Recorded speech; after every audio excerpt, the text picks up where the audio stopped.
Hello everyone, আসসালামু আলাইকুম। কেমন আছেন সবাই? আই হোপ সবাই খুব ভালো আছেন। আলহামদুলিল্লাহ, আমরাও আল্লাহর রহমতে আছি খুব ভালোই। নতুন দিনে নতুন আরও একটি ছোট্ট ফ্ল্যাগ ভিডিও নিয়ে হাজির হয়ে গিয়েছি আমি আপনাদের মাঝে বাঁধন, চট্টগ্রাম থেকে। আজকের ভিডিওতে ভয়েস দিচ্ছি আমি চট্টগ্রাম থেকেই, কিন্তু আমার ভিডিওটা আমার গ্রামের বাড়ির ভিডিও। আমরা এক জায়গায় ঘুরতে গিয়েছিলাম আর সেখান থেকে বাড়িতে যাচ্ছি, একটু ভিডিও করেছি।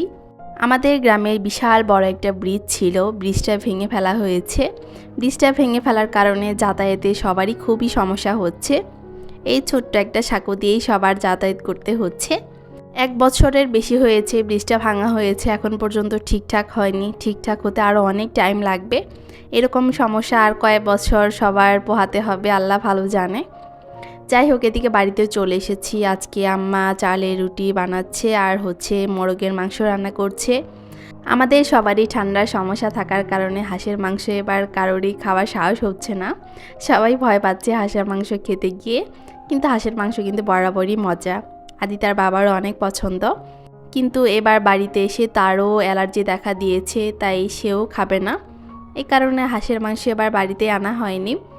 এদিকে মাংস রান্না হচ্ছে, মুরগির মাংস, তারপরে চালের রুটি বানাবে, তারপরে পিঠা বানাবে অল্প করে, কারণ পুলি পিঠা এখন পর্যন্ত খায়নি।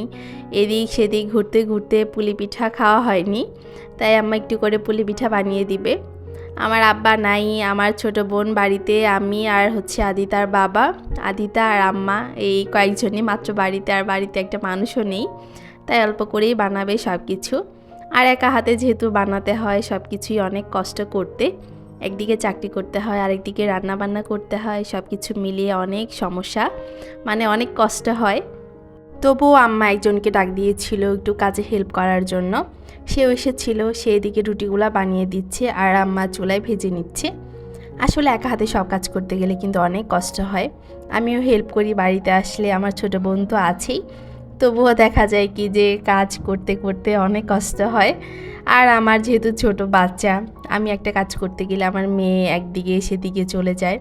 আর আমাদের বাড়ির পাশেই যেহেতু রাস্তা, নদী, ওর অন্যরকম একটু খেয়াল রাখতে হয় বাড়িতে আসলে। অন্য কোনো কাজে যদি আমি মগ্ন হয়ে যাই, তাহলে দেখা যাবে যে কোথায় না কোথায় চলে যাবে। এই কারণে ভয় লাগে একটু বেশি। আর আমি ইতিমধ্যে নতুন বাসাতে চলে এসেছি। বাসা গোছাতে গিয়ে অনেক কষ্ট পোহাতে হচ্ছে, কারণ বাসার অবস্থা খুবই খারাপ ছিল। আস্তে ধীরে সব কিছু আপনাদের সাথে শেয়ার করব যে কী থেকে কি হয়ে গেল। আমি যেদিন বাড়ি থেকে চট্টগ্রাম চলে আসি তার একদিন আগের ভিডিও এটা। ছোট একটা ভিডিও শেয়ার করছি, এমনিতেই ভিডিও করতে ইচ্ছে করে না, তার মধ্যে বাড়ি থেকে চলে আসব। একদিকে গোছ কাজ, আরেকদিকে ভিডিও করতেই ভালো লাগে না, মেইন কথা। তবুও ছোট একটা ভিডিও শেয়ার করছি। এদিকে পিঠাগুলা ভাজা হচ্ছে, রুটি পিঠাগুলা। আরেকদিকে আরেক চুলায় এই পিঠাগুলা রান্না করা হবে। পিঠাগুলা বানানো শেষ। এখানে পুলি পিঠা বানানো হয়েছিল আর কয়েকটা সেমাই পিঠা।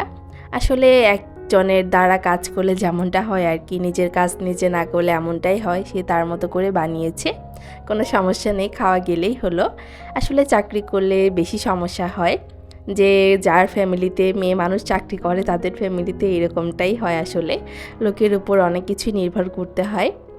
আর আমার মেয়েটাকে এদিকে রুটি পিঠা খাওয়ানো হচ্ছে। সে ঝোল দিয়ে, মাংস দিয়ে সুন্দর রুটি পিঠা খায়, এমনি রুটিও খায়, চাপড়িও খায়। আর সে মিষ্টি জিনিস ছাড়া যা দিবে তাই খাবে সুন্দর করে। তার শুধু মিষ্টি জিনিসই সমস্যা, আর কোনোটাতে অত সমস্যা নেই। এমনি জোর করে খাওয়ালেই খেতে চায়, কিন্তু মিষ্টি জিনিস জোর করে দিলেও সে একদমই রাখতে চায় না, মুখে ফেলে দেয়।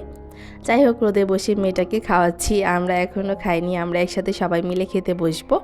তারপর চলে এসেছিলাম আবারও চুলার কাছে পিঠা রান্না করা দেখতে। যেহেতু অল্প করেই রান্না করা হচ্ছে, ছোট একটা পাতিলেই রান্না করা হচ্ছে পুলি পিঠা।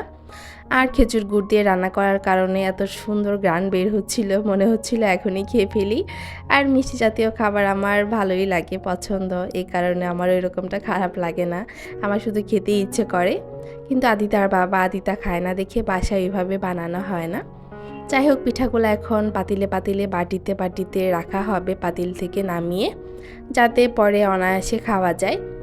আর আমাদের এইদিকে আমাদের এলাকাতে এক এক জায়গায় অরিজিনাল খেজুর গুড় পাওয়া যায়, অনেক ভালো। আর এই পিঠাটাও একদম অরিজিনাল খেজুর গুড় দিয়ে বানানো হয়েছে, তাই খেতে অন্যরকম মজা হয়েছে। আমিও কিছু গুড় নিয়ে যাব চট্টগ্রাম, মাঝে মাঝে খাওয়া যায়, ফ্রিজে রাখলে গুড় কিচ্ছু হয় না, মজা করে খাওয়া যায়। আর আমার তো পিঠা এমনিতেই পছন্দ, মাঝে মাঝে পিঠাও বানিয়ে খাওয়া যাবে, তাই গুড় নিয়ে যাব কিছু। তারপর এটা হচ্ছে সন্ধ্যাবেলা, আদিতার বাবা একটা মুরগি জবাই করার জন্য রাস্তায় যাচ্ছিল, লোক দাঁড়া করার জন্য, একটা লোক দিয়ে জবাই করা হবে। আর আজকের ভিডিওটা এই পর্যন্তই রাখবো, আর বেশি বাড়তে চাচ্ছি না। সবাই ভালো থাকবেন, সুস্থ থাকবেন, আর পরবর্তী ভিডিও দেখার জন্য আগে থেকেই সবাইকে আমন্ত্রণ জানিয়ে রাখছি। আল্লাহ হাফেজ সবাইকে।